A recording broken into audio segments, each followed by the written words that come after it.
200 துணை நடிகைகளை வைத்து தினம் உண்மைக்கு புறம்பான ரீல்ஸ்களை இன்ஸ்டாகிராம் மூலமும் தயார் செய்து கிட்டத்தட்ட 30,000 வாட்ஸ்அப் உருவாக்கி 2 லட்சம் ஃபேக் ஐடியும் உருவாக்கி உண்மைக்கு புறம்பான செய்தியை கொடுத்தார்கள். உதாரணத்துக்கு ஒன்றை சொன்னால், சிஎம் சார், ஒரு பெண்மணி இறந்த உடனே சிஎம் சார் அவங்களுடைய உயிரை திரும்ப உங்களுக்கு கொடுக்க முடியுமா? அதைத்தான் இந்த அப்பாவு வெளியூரில் இருந்து கேட்கின்றேன்.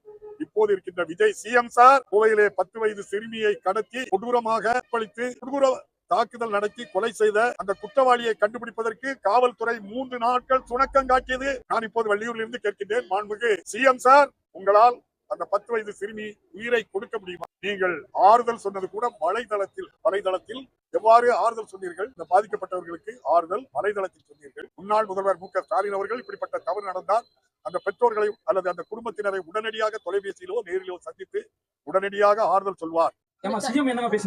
சிஎம் சார் கிட்ட பேசுறேன் சார். பேசுறதுக்கு எவ்வளவு சீக்கிரமா நான் நடவடிக்கை எடுக்க முடியுமா அவ்வளவு சீக்கிரம் நான் எடுப்பேன். அவர்கிட்ட சொன்னீங்களா நீங்க இந்த மாதிரி உங்களுக்கு தெரியாம இருந்துச்சு? அதெல்லாம் சொல்லலைங்க சார். சொல்ல நான் அவர் பேசினாரு 3 வார்த்தை பேசினாரு. எவ்வளவு சீக்கிரமா எடுக்க முடியுமா எடுக்கிறோமா, அவனை நேரில் பாக்குறேன் அப்படின்னு இருக்காரு சார்.